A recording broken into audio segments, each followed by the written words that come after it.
What's up, Cowboys Nation? Thank you guys so much for joining us on this wonderful Wednesday evening. As always, it's your girl Cravin Cowboys in the building, and guys, I got my girl Star in the building with me. How you doing tonight, sis?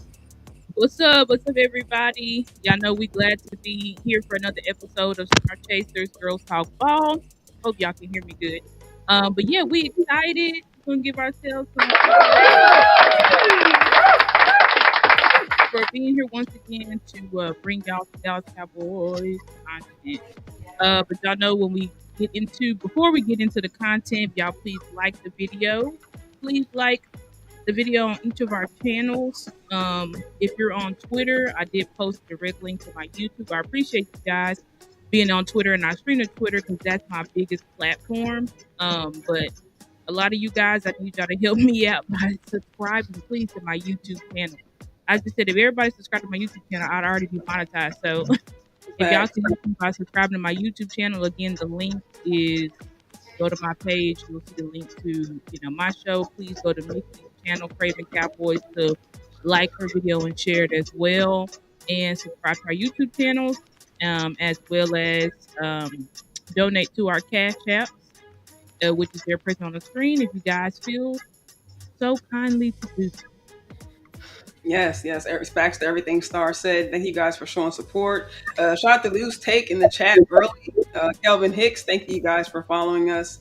As always, you guys, make sure you guys follow these content creators. Lou, of course, is just really on a tear. I mean, there's so many videos coming out, working with the content creator community, really doing some really great work. I love to see you guys staying busy and really just putting out really educational stuff, at least, for me, someone who's, still trying to learn, get a grasp on this, sport, some of the intricacies that I don't really know a lot about, the offensive line, even some of the film, of our incoming rookies. Definitely good to learn from some of these veteran, very advanced content creators. And also shout out to Dak Owns, Bring Them Baskets, aka Dak Owns Filthy, joining the show this evening. Kelvin. That's our guy. We appreciate that. One of our loyal followers and supporters. So really appreciate everybody being here. Kelvin too, and I know there'll be more people coming, but we really, really, really appreciate everybody rocking with us in the chat. Yes, facts. And we're going to go ahead and jump into the show. Just a lot of news coming up this past week.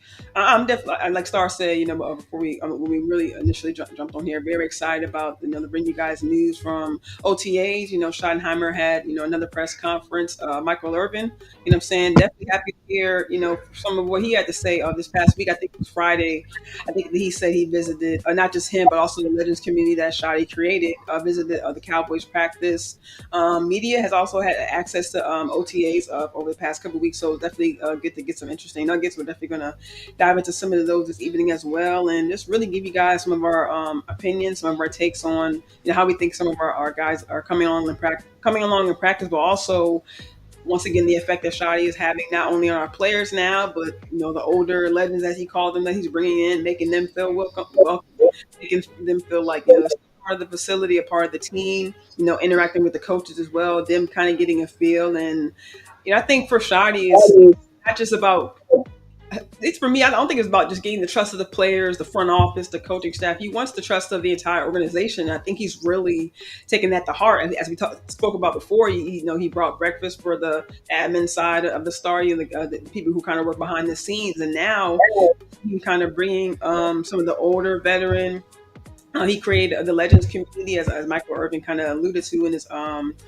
I don't know if it was a live show, but the video that he recorded over the weekend, and just saying that he really just kind of gave an invitation to these players to kind of come in, speak to the players, be around them. He didn't say that necessarily had to be friends, but he definitely said that he would hope that they would become kind of close and kind of start to kind of build these bridges, if you will, between these generations.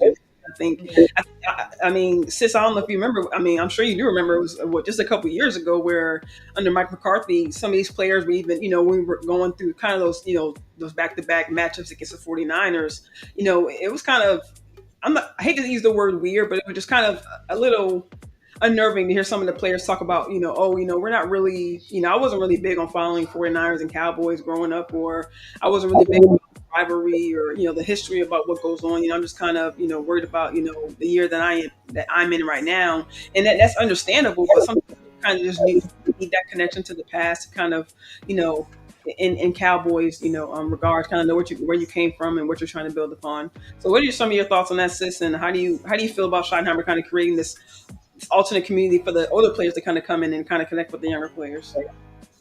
Yeah, I think that I really do think that Shotty is doing, like you said, like, he's not just trying to get the trust of his players, but he's also, or the coaches, but he's also trying to get the trust of um the entire organization. What's up, Big Dad? Glad to see you. But and so it's like every step that he's taken, I know that there's some of my content brothers and sisters that kind of create a size of them because they're like, I don't know if this ping pong stuff is necessary. I don't know if this taking the guys out to paintball is necessary. Like where's the football stuff? Yeah, And I think that my response to that would be that we've been focusing on just football. You know what I'm saying? Like that's really been the focus. Yes, I know Mike had like family day and stuff like that. yeah, But we all know Mike McCarthy didn't have a real close relationship with his players. Doesn't mean his players didn't like him. I think his players respected him highly, but we all knew. I mean, and this goes back to Mike McCarthy's Green Bay days. And I'll be honest, I didn't want to admit it and stuff like that, but when you look at big games with Mike McCarthy, there was always meltdowns. Shout out to Coach Marv, who the one who really, 'cause Coach Marv he's see Mike McCarthy, but he's the one who really exposed that and was like, this man in big moments he always crashes. So these wild fallouts that we're seeing under yeah, him, where we just are getting our asses beat and there's nothing we can do about it. This is what he. This is Mike McCarthy. You know what I'm saying? And so I think that Mike McCarthy just didn't. What's up, Family First Sports? Glad to see you. I shout think out that to Swain too. Swain too. I think Mike McCarthy just didn't have that energy that you needed Yeah, to inspire his guys and get them over the hump. It was like if the team is hot, they gonna we gonna stay hot. We gonna beat the shit out of the team. All the starters are sitting, going into the fourth quarter. But when we were losing, yeah, it was just it like a dog showed. race. It was like we couldn't. And sometimes I'm not gonna say we didn't fight back because in Green Bay game offensively we fought back. You know, I think of the Ravens game. I think both sides fought back, offense and defense. That's why I Yeah, don't buy or I never bought to the narrative that the team was quitting on Mike or that they didn't believe in him. I just think that Mike did not have. It's a different game here, so he just didn't have or know how to play the game. I just really feel like a marriage between him and Jerry just never should have worked. But anyway, I'm kind of got off topic. I want to talk about the camaraderie and like why those things matter. And it's like we've been focused on football, but now Shotty is trying to go beyond that because that's what really in the playmaker has been talking about this for years. Like that is what bonds the players outside football. yeah, Like that's what makes them. Dion bonded with all the players when he came by playing ping pong. So the ping pong table is kind of like symbolic to our history, as the Dallas yeah, Cowboys. And so, but the playmaker would always say, like, are these guys close? Where's the brotherhood? Because it's like if you're close and you're playing for your brother, you shouldn't see these types of results. And it's that type of brotherhood that's able to pull you out of high conflict moments. yeah. We've talked about how under Mike it seemed like it was the defense versus the offense. And it was like some Hmm. people on the offense are close, some people on the defense are close. But when you look at both sides, it didn't look like they were together. And you could just get that from how the players talked about each other, who they're actually hanging out with. And then, Yeah, yeah, all of that stuff. So I really do think that Shotty is trying to do all he can to build relationships with his players, not to be a kiss ass, or a buddy, but to really get into the psyche of his players. I think that that's needed. Um, your players are going to play hard for you if they actually know you and trust you. And people, yeah, so Brady clearly won a Super Bowl the way that he did it. Dan Quinn got to a NFC Championship the way that he did it. It's just that I feel like those two coaches that they were not fit for Dallas, and so what we're trying to see is Shoddy a fit for Dallas. Now he's done yeah, everything right. He has done everything right so far. I can't say he's done anything wrong so far, but of course, we have to see once we get into the season how he navigates the front office because we know we do have a middling front office. But I do think that Shoddy, especially with bringing these legends on, that's just another layer of he because he knows what Michael Irvin said about him. He knows Michael Irvin said on live national television it was the worst hire possible. He Mm-hmm. Michael Irvin said we made a huge mistake and we should have chose Deion. So he knows what all of these greats and legends are saying about him, but he has it in his spirit to say, I want to prove these guys wrong, and Yeah. I'm going to do it by showing it, basically. You know what I'm saying? I'm going to talk Yeah. it, but I'm also going to do my best to back it up.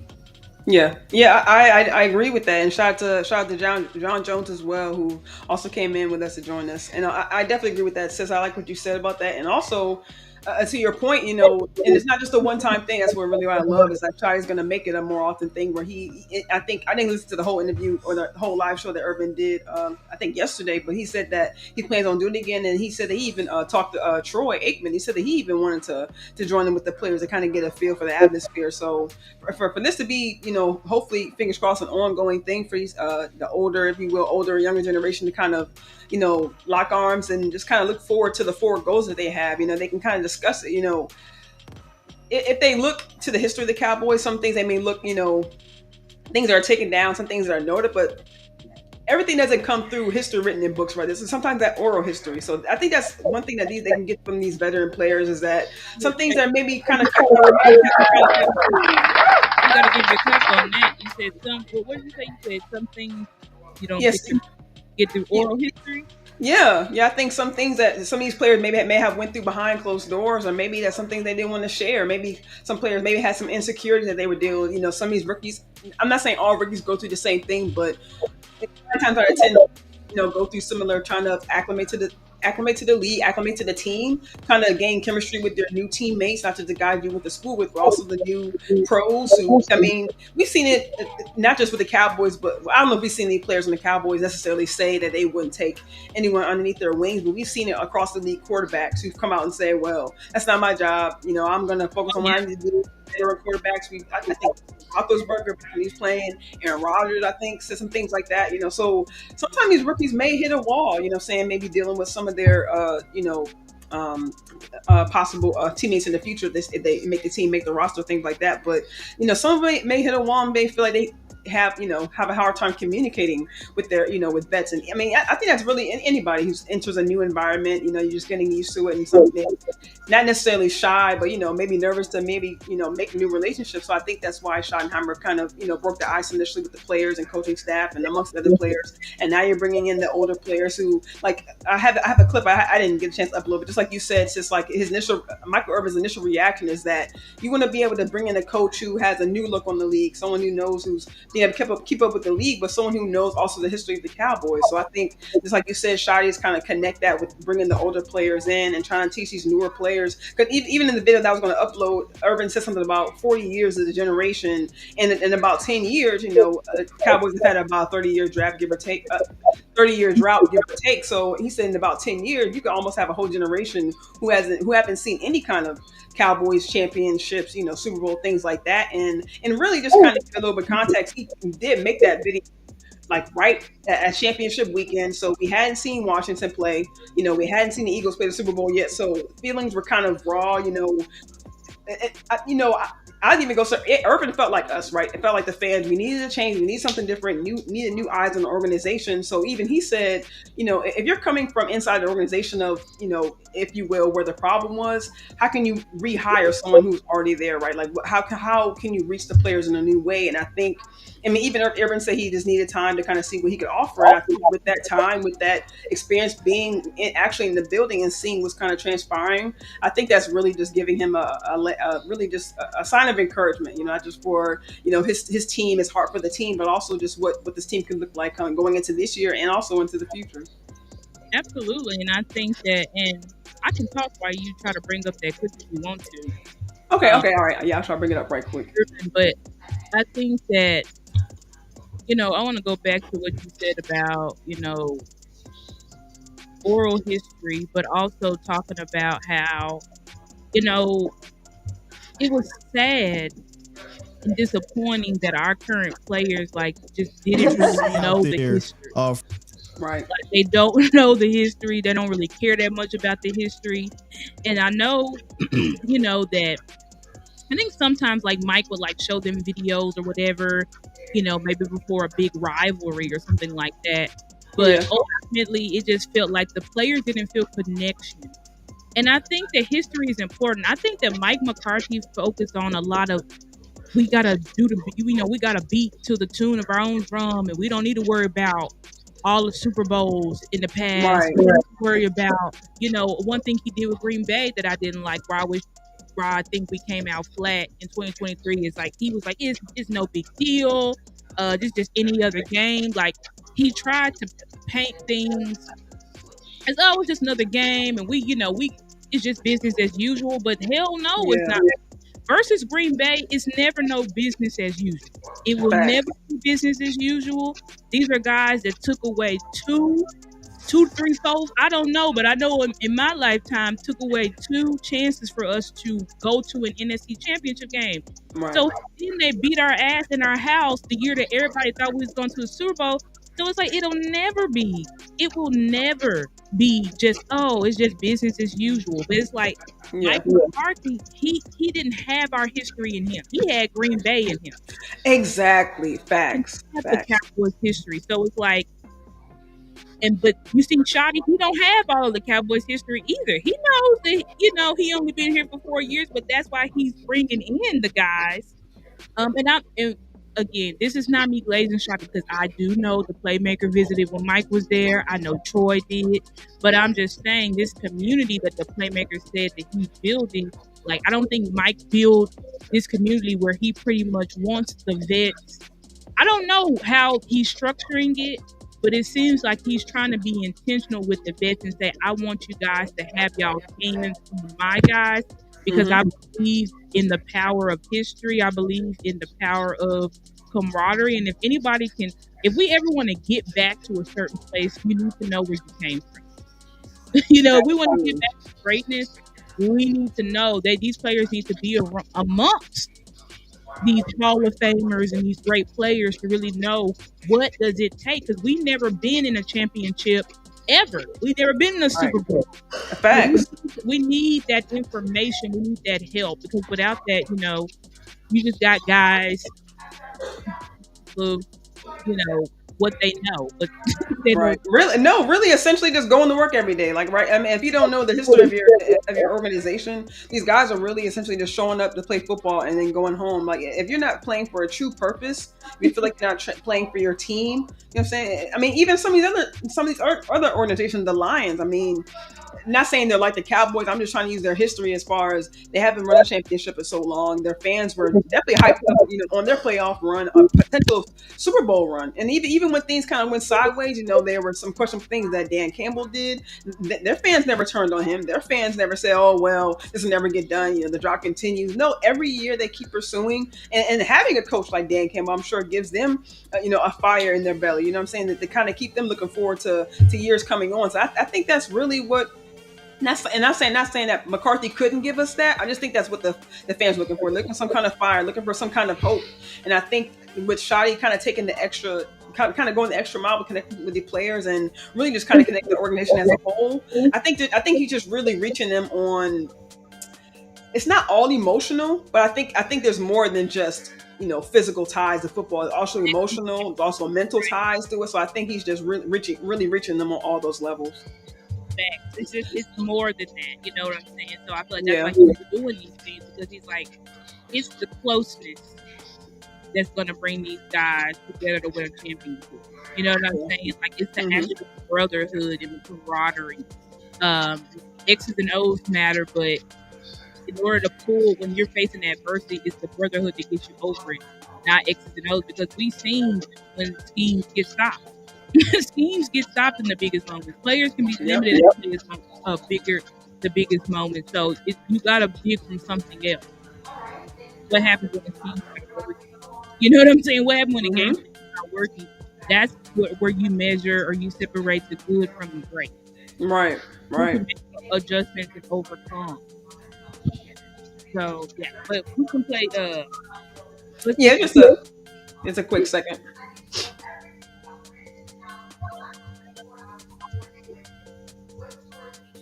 And what's up to you, Stephen White? Glad to see you. I see John Jones came in as well as Marco Facts. Rico. What's up with you guys? Glad to have y'all here in the chat. That was Yes, critical appreciate you guys for mass. joining us. It was time to bring somebody in here that could shake things up and grab this last leg of Cowboys Nation. If we got 30 years right now, life expectancy is 100 years. That means by math, a third of Cowboys Nation has never felt or lived the glory of a championship story. Don't even know about it. How the hell can they pass something on down or pass it down when they don't even know about it? In 10 years, that would have been a generation that knows nothing about a championship from the so-called America's team. And worse yet, that generation has seen total domination.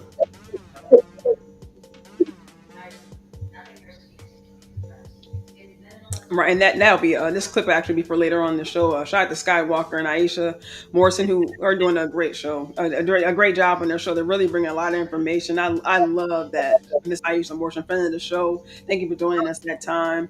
Yeah, But like, she. bring Yeah, her back. yes, yes, she's amazing. She's bringing really a lot to the table, and I love the insight that she's bringing in. We'll definitely jump into that later on in the show, talking about how the defense is facing a new offense in practice. So we're definitely excited about that. But yeah, I just wanted to play that clip because I just like the turnaround from playmaker. Because first of all, he was able to be honest because we know that playmaker's honest and is transparent and has no problem being in front of how he feels. But I just like that he was able to come back around and be like, look, I spent time with this guy. I've seen what he's kind of implemented, and then everyone around him is kind of, kind of giving the same, kind of saying the same things. The player just talked about the change in energy. Stephen Jones, mentioned about the change in energy. For like I said, I'm not sure how close Schottenheimer is with the front office because, like, they are giving him pretty much, what he wants. But at the same time, I think they're, still going to keep an eye on it when the season starts to see if he actually get this implemented. But I like the freedom, if you will, that they're kind of giving him, and also the support as well. Stephen Jones spoke about the energy being different at practice and having all the guys involved, and just I think it's a great surge. And I'm not gonna lie, I like seeing hearing good news from Stephen Jones and seeing that. I don't know what's different this year, but not to get too off topic with Shoddy, but I also like the support that Stephen Jones is throwing behind Michael Parsons as well. This past week, as we're still seeing continuous questions, about why is Micah not there and Micah's contract and how, the questions are like, how can he connect if he's not there, or how can he really meet your expectations if he's not here at practice? And I just love that Schottenheimer, and now like I mentioned, Stephen Jones kind of saying, he's connected, like there's no drop off. There's communication. He's keeping up. And they mentioned that he's traveling, but they also that he's keeping up with this regimen. That he's going to be ready by the time he comes back next week for mandatory mini camp and also for training camp when it comes later on near the fall. So I like that they're showing support. Not saying it's completely different from previous years, but we've heard the Zeke who, we've heard the them taking forever to pay Dak, to pay CD, and yeah, they're taking the time with Micah, but they're saying things like pretty much letting us know it's going to happen. I think Michael tweeted out saying now it's in the front office's hands. Stephen Jones kind of mentioning that, hey, we're just kind of at a standstill. He hasn't really gave too much an update about it, but he just kind of saying, for at least for me, I feel like even though it make it get done close to training camp, I feel like it's still gonna get done for one of the best players in the league. Absolutely, and shout out to Angie, Common Sense, y'all snuck in here. Really appreciate Yes, y'all. thank you guys. Appreciate y'all support, and I agree with that. I think we said it last week, but we continue to hear it. Is there's just different energy. There's different energy, and then Shadi actually spoke about this at his press conference because he was asked specifically about like why is he doing practices like Yeah. basically like where is he gathering, did he plan this or like where did he come up with this practice structure? And I mean, he pretty much said like this is the practice structure of Pete Carroll, but he's been clear since the beginning Yeah. that Pete Carroll Yes, he is the son of Marty Schottenheimer, NFL legendary coach. But he says, like, who I am now, the coach that I am now is I am a Pete Carroll. I'm from the Pete Carroll tree. Like, I'm a Pete Yeah. Carroll protege. So everything that Pete did, that's what he's implementing. So these high energy practices, he was like, I remember when I first got there. He's like, Pete was 70 years old and he was everywhere. He was outrunning me. He was like, and I was like, damn, I need. He's like, I was 40, and I was like, damn, I need Right. to because Pete is everywhere. And people say that about Pete. Like, he's old, but the guy still got a six pack. Like, his energy is through the Yeah. roof. And he's like, Shotty's like, if we don't bring the energy, if we're not talking shit, if we're not screaming, if we're not holding people accountable, the coaches aren't doing it, then how can you expect the players to do it? And Right. so I think that, he was like, players, they may not always want to practice, you know what I'm saying? Especially when you get into the season and stuff like that, it's hard to have that same zeal and energy as OTAs because you haven't touched the field yet. He was like, but if the coaches bring that energy, it's going to pass off to the players, and so he's trying to establish that now. We're just an OTA, but he's like, I don't care because I'm trying to establish my culture now. I'm trying Mm-hmm. to establish my culture. I think that he's trying to let everybody know that, you know, if you want change, right? You want change, you're gonna have to change. If you want Yeah. like as simple as that, like if you want change, you're gonna have to embrace and implement change. Mm-hmm. Think that, Mike McCarthy and stuff, the practices were critiqued, like this is soft and all of this type of stuff. So, and of course, we haven't gotten a pass yet, so there's only so much you can do. But just to see that he's even now when we can't really hit stuff like that, he's like, I don't care. Like we still need to bring the energy and do the best that we can. And Yeah. you know, Shotty, he talks a lot about we want to be the best in the world, best in the world. I mean, he says that a lot. Like we're here to win a championship. We want to be the best in the world. And Yeah. I feel like he's not putting that out there and continuously saying that for no reason. I believe that he honestly believes that, and that's what he's literally working to every day. And even bringing up the 30-year drought, he's like, I don't worry about the 30-year drought because he's like, listen, every year we just move on. You know what I'm saying? Like it's Yeah. year. Every year we're trying to win a Super Bowl. He said, will we win a Super Bowl this year? I think so. But if we don't, like, we just gonna move on to 2026 because Mm-hmm. that's the only way that you can win a Super Bowl. You can't win a Super Bowl by worrying that you didn't win it last year. You know what I'm saying? You got to put all Right. your attention. He's like, and the way we do that is trying to have the best practice in the NFL every single day. And so these are just standards that he's trying to establish. This competitive culture he's doing his best to establish. We didn't even bring up the playmaker. There's a clip where he talks about how, he sat in, what's up, Philly, 100 grand, that's my guy, Jamison Taylor. But he was saying how the playmaker, sorry, I was kind of lost my train of thought, but he was saying how in the wide receiver room, like, they're having the guys compete. And he was like, in my day, he's like, I just knew my assignment and like Mm-hmm. some other assignment around me. He's like, I didn't know every assignment. And so it's like Shotty is requiring excellence. He's requiring more from these players. It's not enough just to know your assignment. You need to know everybody's assignment. And he was like, every day, Shotty's like, every day there's a winner and there's a loser.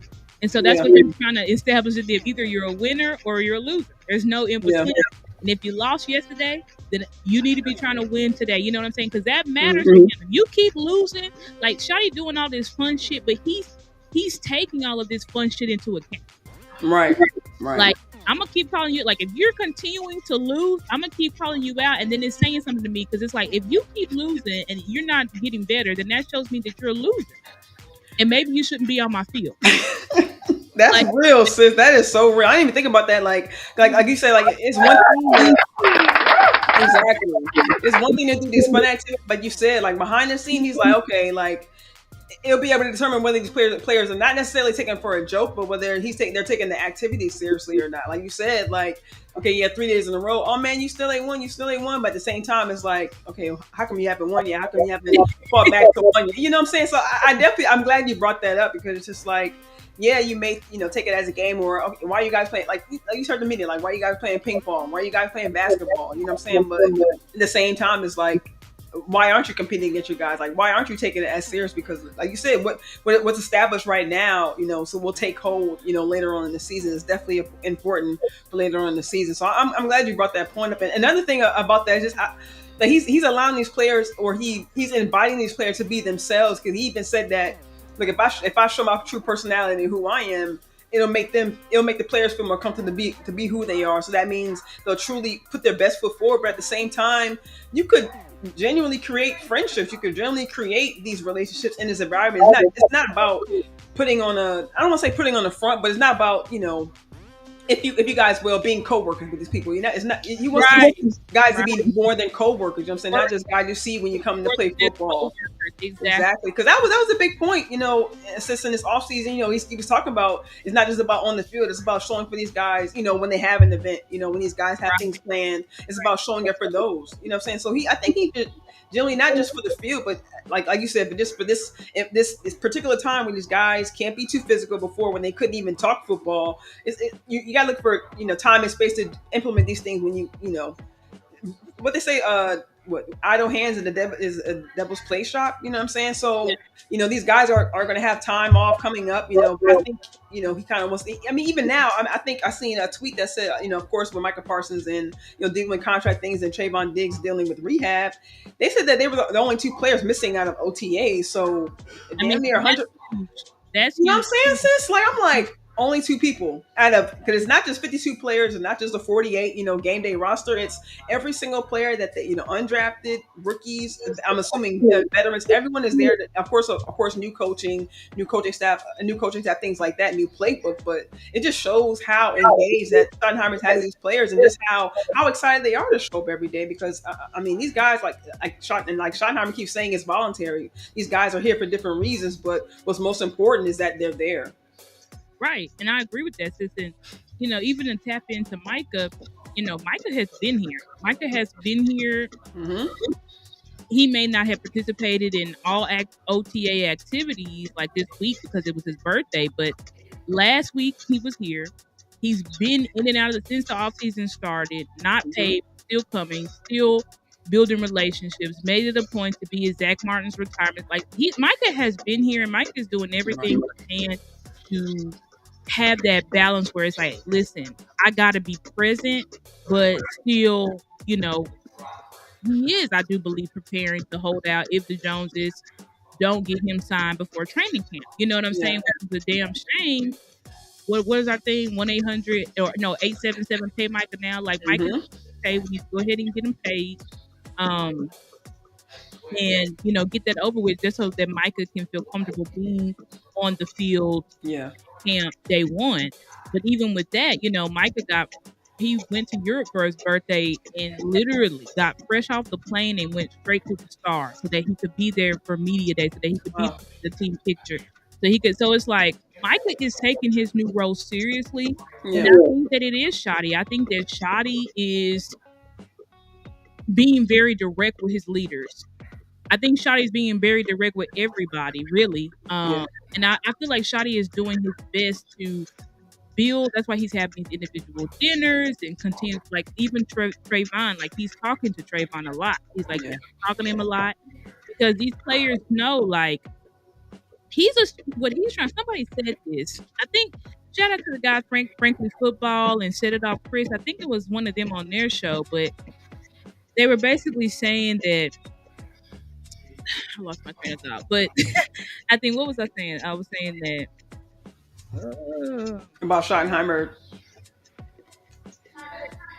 oh, gaining the trust. I don't know. I just lost my train of thought. But either way, I think that Shotty is basically. Oh, that's what it is. They were saying that Shotty is setting the tone with his players now, so that they go through him and not Jerry. Because in years past, the players knew who the real boss was. They know it was Jerry. You know what I'm saying? So Yeah. they know that at the end of the day, Jerry has the final say. So it's like Shotty is trying to build their relationship to where they don't feel compelled to go to Jerry, that they come straight to him. And I think he's also, this is about building respect and relationships and all of this type of stuff. Like that shit that Michael was saying about Mike last year, which it's not like it was a huge deal, but it also wasn't a small deal either. Like how Yeah. Michael spoke about Mike McCarthy, it was pretty self-explanatory, how he thought. Because when Micah has a person of respect, he speaks about him a certain way. When he has a relationship with you, he speaks about you a certain way. And when he don't, he speaks about you a certain way. Now, granted, Michael's like, I didn't mean no harm, but it's like Yeah.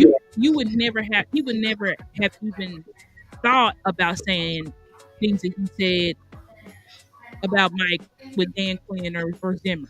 You Yeah. know what I'm saying? Because him and Mike just didn't have that relationship. They didn't. And I Right. think that, that was one of the downfalls of Mike. It was like you were close with Dak, which is great, but you have a whole team, bro. Like you have a Right. whole it's not just Dak. And I feel like I appreciate Shotty how he's treating Dak. I appreciate how Shotty's answering questions about Dak because I think Shotty is trying to make it clear to his players that I'm not Dak's coach. I'm not here because remember in the offseason, y'all remember in the offseason they kept saying, "Oh, this was Dak pick. Dak pick Shoddy. Dak pick Shoddy. Dak. This is Dak's guy. He's only here because of Dak. He's only here because of Dak." All this stuff. So I think Shoddy is doing his best to say, "Listen, I love Dak. I have a personal relationship with him, but I love Joe Milton. I have a personal relationship with him. I love Mike, and I have a personal relationship with him. I love Yeah. Damone Clark, and I have like he's trying to make it clear that Dak is an important piece of the team, but he's not the team." And I love that because we've been saying that. Shout out to Coach Mar. Like, people have been hiding behind Dak Prescott since he stepped on the field in 2016. This whole team has done nothing but ride Dak's coattails since 2016. No accountability because they know on all the sports shows, Dak is going to be to blame. Nobody else going to be brought up. No one else will be brought up. It's only going to be Dak. So I like that Mike is trying, I mean, not Mike, that Shotty is trying to establish Dak is a part of the team, but he is not the team. Like this is a team, and everybody's got to be involved and do their part if we actually want to win a Super Bowl. So yeah. Anyway. No, I think that's a huge point. Since I just like I said, I like how Schottenheimer's kind of going the extra mile, and like you said, because like we kind of see that late in the season. I mean, and we also kind of felt it in the past too. Like we also kind of felt that McCarthy. We were kind of wondering if he had any kind of relationship with some of the defensive players, and not saying that kind of failed them, but that also kind of leads to some kind of speculation, right? If he was asking a question about someone on defense, he would kind of be like, "Well, I'm not sure." Even last year, when Micah wasn't there doing, I think it was voluntary or maybe mini camp, voluntary mini invol. Was it OTAs? Yeah, it was OTAs because Micah doesn't miss minicamp. He never has. Okay. And Okay. he's like, I've never missed a minicamp in 4 years. Like, I'm not missing minicamp. Because if you miss minicamp, you get fined. Oh, yes. That's what they're talking about with Trayvon Diggs potentially missing out of his contract. I don't know if he's not there for the beginning of the season. I mean, could it stand a reason that he would miss mini camp, mini camp, and training camp coming up? I don't know. I feel like the relationship between front office and Diggs is bad right now. I think the front office really wants to trade him. I don't know. And Diggs is doing all he can to get on the field sooner than later because I believe that he feels like if you don't get on the field till, which is likely he ain't getting on the field till November or December, you can pretty much bet your bottom dollar like Diggs is like they brought in Elam with Shotty. The way Shotty spoke about Elam yesterday, he is over the moon about it. Bro, he was getting rave reviews. I mean, the first thing he said was, "Yeah, Florida Gator," and I'm like, okay. So now I'm coming to see. Yeah, So he had, not saying he was. I don't know if he was a shoddy pick, but when you have that background, I mean, even I forget the quarterback's coach right now.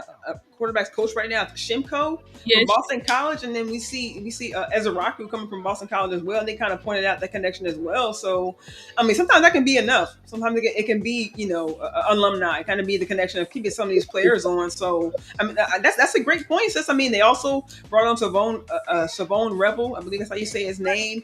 you got Rebel. They brought up Carson. Yes, so you got all these. You got Izzy still. Then you got these other corners that we really like, but they didn't give much playing time. You got Keemon Hall. You got yes, Butler who's gonna come back for in show. It's like Diggs is really on the hot seat. Yeah. And I don't know what the truth is. Jerry alluded he didn't take his rehab seriously. As soon as he said that, then Diggs dropped the whole documentary saying that he did take his rehab seriously.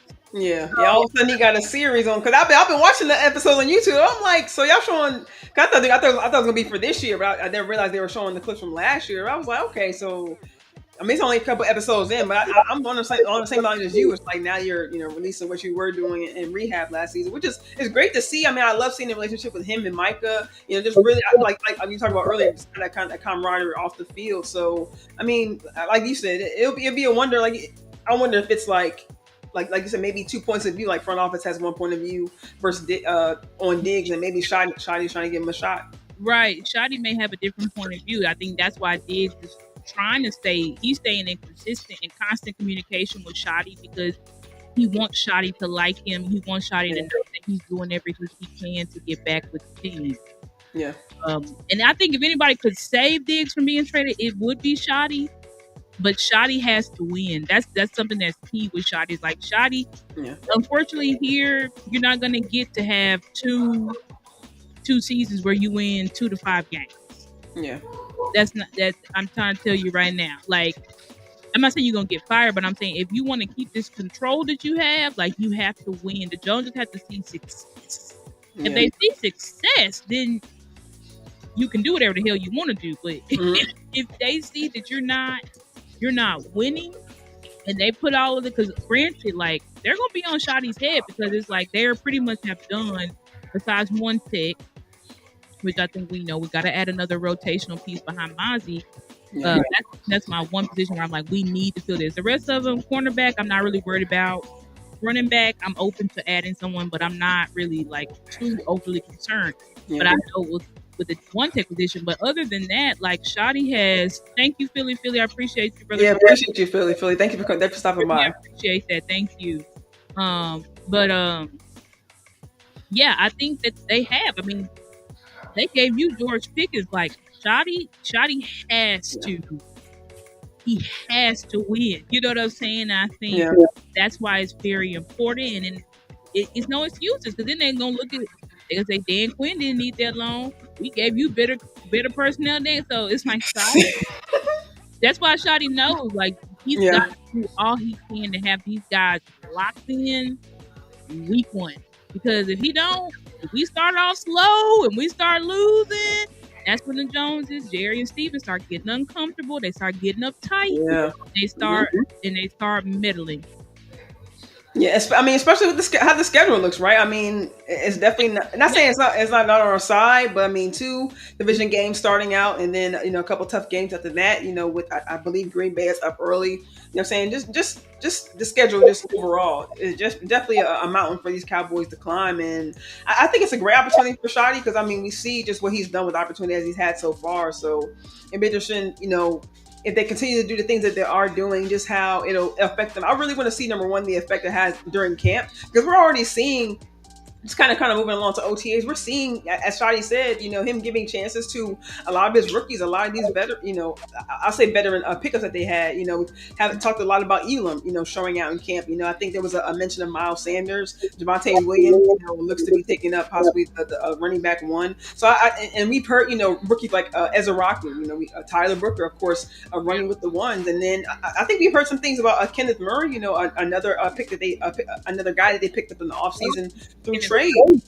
Yeah, saying that he's running through the one. So I mean, there were talks before in previous seasons. Shout out to Boss Cowboys Sports. We talked about Bastards versus Sons, and I know it's a completely different coach. Not sure if it's a different philosophy because, of course, we have the front office who's on top of everything. But I love seeing the kind of the spread of what we're seeing. A lot of players being involved from young to veterans, and I just like that. Just so far, I know it's only been a couple weeks of, and that's of voluntary OTAs, but just seeing just really the involvement and just how they're trying to get these players really to learn the playbook, really to get it down, and just how important it's going to be. I think we're kind of seeing that competition aspect now, of course, through other activities, of course, the OTAs, but I think is really going to show just how tough that they're going to be on these, because of course when it gets down to camp, that's really when it matters. But I think some of these races are going to be won, by a hair. Some of these competitions are really just going to be really close for some of these guys. I agree with that. If true competition is actually going to be able to persist, and Jerry and Steve are going to stay out of it. I do think Right. these battles are going to be close, and I think a lot of some of these battles might even shock us when we say, "Oh wow, he won out," but Right. we'll know if true competition persists by who is truly on the field and how they play. Yeah. Because if we'll know. We'll know if true competition won out when we see who's on the field and how they actually play. Because we had players on the field last year, we had players on the field under Dan Quinn where it was like, you're performing horrible. So I know you're not on the field. Right. I know you're not on the field because you earned it. I know you're just on the field because of some nepotism BS. Mm-hmm. So we definitely have to see how that works out. Shotty's contract is 4 years, guys. But they've been very tight-lipped about the money and everything like that. I think because people found Mike McCarthy's numbers and he was like one of the lowest paid coaches and stuff. So it's like Yeah. they ain't putting out his contract details. I think it's 4 years for sure. But that's about all. Yeah, 'cause I think they matched it up with Dak and CD's contract. Right, that's what they did. So it's like we don't nobody know the numbers, but but yeah, that's how long he's here. But And that, go ahead. I'm not gonna say before we go to the talk about OTAs. I love the point that Stephen White brought up. I love the blue chip rejected players we picked up. I think they are worth the dart throw. And we talked about that early in the offseason, sis, about coaches like Aaron Whitecotton. Being able to take up some of these players who were former first round picks. And that's another guy we heard a lot about, Solomon Thomas. Just how stacked and how jacked he is in practice, and just how. And not just his physicality on the field, but he's also taking guys under his wing. Also kind of exemplaring that leadership side that he has with some of these players, and some of these players are taking those off the field as well. I just love that these like Stephen White said. I just love that these veteran picks are not only good on the field, but they can also have effect on these players off the field too. Right, they seem to be helping out the locker room, and I think Solomon Thomas. I think. Like Tony Casillas, one of our former players from the '90s team, spoke very highly of him. So, because I haven't listened to the clip. I just kind of like read what the clip was saying. So, but yeah, I do think that he also impressed during the Legends Day. That he impressed, the D linemen when they were in the Legends went into like their individual position rooms and stuff like that. So. Yeah. I mean, it's quite interesting to see how everything's shaking out. That's why I say, like, I feel like we're doing the Shotty is laying the groundwork. And it is going to work. It is going to help. As long as Jerry and Steven don't meddle too much or at all, it should work. But if they're meddling and stuff like that, then that's when you can see things. And it doesn't mean Shotty gonna be perfect. This is the first time head coach, so yeah, I'm sure he is gonna make some mistakes. I'm sure he's gonna call a bad play. We might lose. I'm sure he's gonna make some game clock management issues. I mean, every coach got that, so it's like Shotty gonna make mistakes. He's not like he's gonna come in here and be perfect. But I do think that we have to remember that he's in his first year. I mean, your first year in anything, right? It's like things are changing. He's having a different way of doing things, and so it takes a while to like get it established. So I think we also got to remember that and keep that in mind, because things are going to take some time. Like, yes, we have consistency, but we also are changing things. Like they are changing the cadence. They are changing some things about the players, the quarterbacks, dropbacks, and they're changing things. Yeah. So when you change things, but that's why it's good now that our whole team is there now, because we're getting the stars. Last year when we dragged CD's contract, he didn't have a camp. He didn't have a camp. CD had said he missed basically. He hadn't had a camp in over a year. You know what I'm saying? And hadn't had OTAs in 2 years. So it's like, like, I'm glad that CD is there now, building that chemistry, camaraderie. I'm glad the whole team is there. Outside of Michael, who missed this week or missed a couple of days this week because his birthday, and did keep obviously training. But I'm glad everybody is there, locked in. Because that shows a certain type of character. You know what I'm saying? I don't know how many people, and it could be that people were here under Mike as well. I know CD wouldn't. Like CD was not in the building at all. Like as soon as the 23 season ended, CD was out. Like he did not step foot in the building until August of 2024. Mm-hmm. So, so that's something to really think about. You know what I'm saying? So the fact that Yeah. he's here and he's not in France at Fashion Week and doing all this type of stuff, like, Mm-mm. that's kind of a big deal to have all your leaders, majority of your leaders, Yeah. building that chemistry and leading like they supposed to do. Yeah. We can end it on Oh, talk a little bit about OTAs. I think you had that clip with Aisha and Sky.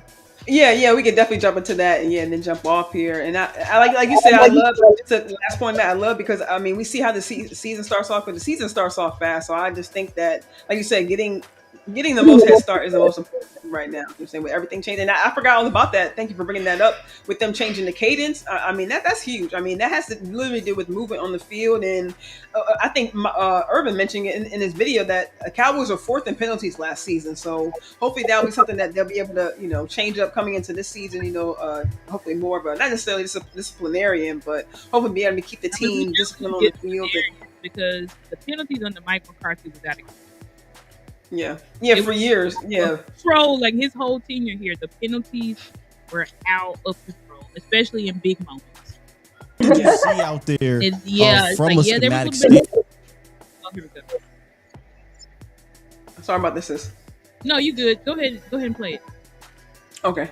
Yeah, you guys, this is just a clip. Like I said earlier, shot at the Skywalker Steel. There's amazing AM work for the Cowboys, amazing morning show. And of course, Miss 2Y, aka Aisha Morrison, just have a great show going on. I love their Sky and 2Y show. They really bring some great information. I got this clip because, of course, Miss Aisha Morrison kind of explains of some of the things that are kind of different offensively, schematically wise. And she just kind of offers what's kind of going on in camp. I just want to play it and then we'll give our thoughts and then we'll Did jump you off. see out there from a schematic standpoint? Is he putting those words into action on the field? Oh yeah. During the competitive period, I was able to see we're seeing more shifts, misdirection. There were quite a few times the defense was on their heels. I mean, and I'm talking about in the run game specifically, where you see all this motion, you see all this shifting, and then you see Javonte Williams just burst out of the whole other side, like the defense is going in the other direction. And I'm sitting there like, I don't like that defensively, but wait, I can't figure out if this is a good thing or a bad thing because you are scaring me. And again, they're not in pads. Yeah. Can't tackle the running back. I got it, but just seeing some of the way that they are, and again, crossing routes. Heavy. I saw a lot of that yesterday. Obviously, I tweeted that Treshaun Holden came across the field. Joe Milton had a great pass to him. They are really trying to. They touched a lot of parts of the field. Dak had a couple of deep balls. They had some intermediate game. Like the running backs, I saw Lipke line out wide. I seen the running backs lining out wide. They're doing a lot of spread. So yeah, I see some of it. Obviously, they're not going to show us too much. Right. They're not going to show us too much. But in the little bit that I'm seeing, it is important. I think the shifts and stuff and they're going to be new for this defense. Like some of these guys that have been here and are like, oh, like nah, like this is a different feel. It feels like so. We got Wow. Yeah. I mean, just kind of unpacking that a little bit. Shout out to Miss Aisha Morrison. Like I said, she really is dropping some nuggets. I mean, this kind of goes back to, if you remember, I believe it was 2023. When McCarthy finally put the keys in Dak's hands, and we saw a change after week 6. And I think, and actually, not McCarthy. I'm sorry. Schottenheimer kind of mentions playing the Chargers a couple of years ago when he was talking about Kenneth Murray. But this also where we kind of saw the change, of offense, right? I don't know if we saw it before or after the bye week, but we saw touchdown passes to Brandon Cooks in the end zone. We saw a change. They talked about it. They looked around the league, and that was the year we saw a lot of shifts in motions with the Dolphins. We saw a lot of teams kind of really having shifty, fast motions in the offense in the NFL. So I think I think, like I said, I think Schottenheimer's kind of reflected a lot of his time kind of being in the background, if you will, and just kind of bringing some of those things he learned, now to the forefront now that he has the opportunity. So I like that he's kind of, changing things up in practice, because even Skywalker still makes the point later on in that video that, you perfect what you practice against, right? I mean, we've seen offenses from previous seasons, and from training camp, and then of course practices throughout the year.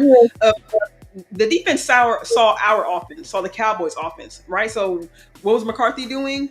Short passes down the field, short passes to the tight end, as Bocce Lombardi says, going up the field and turning right around. They didn't really see crazy offense in their practices. So if they're going, so it's easy, intermediate, and hard. So if they're going against easy in practice, and then they go against a team who plays intermediate, or the most difficult offense, if you will, they're not prepared for that. So I love that they're switching it up this year by having the offense kind of take a more of a difficult approach. Of course, bringing in guys like Riley and bringing in guys like Clayton Adams, excuse me.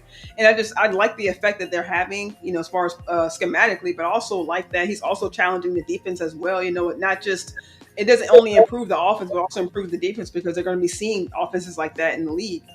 Absolutely, and I gotta give you some thumbs up. I gotta give you and Miss Aisha, because I think Aisha, she yeah, Aisha, she's great. She is a brilliant mind. I agree exactly what you're saying, Stephen White. I think that I agree with everything you said. Where you have to practice how you're going to play. You can't practice soft and then think you're going to be able to rev it up. Be tough. Exactly. No, like that's just not how. In a week. Exactly. Right. That's not how it works. So it's like you have to practice. Practice makes perfect, and how you practice is basically how it's going to go on the field. I think that's why Shotty trying to emphasize practice so much, because that's how you get better. That's how you practice, how you train. That is what is kicking in when you're actually in the game. That's how you get bad habits out. That's how you perfect your craft, through training and practice. Like, there's no other way. So I think it's very important, and like you said, it is going to make them sharper. It is going to make them better, right? When we are doing different looks. We have struggled. Our defense has struggled with motion. I'm glad to hear that someone like Damone Clark seems to be diagnosing faster, because that was his biggest downfall. Like, not diagnosing, hitting the wrong holes, putting people up in the wrong position was just a lot of issues. But I'm glad to see that, let's test against it now. So now when we come against these crazy Shanahan, McDaniels, LaFleur, all these offenses where it's all these creative run schemes and motions and all of this stuff, that the defense is more used to seeing that. I'm also happy to see that we are modernizing our offense.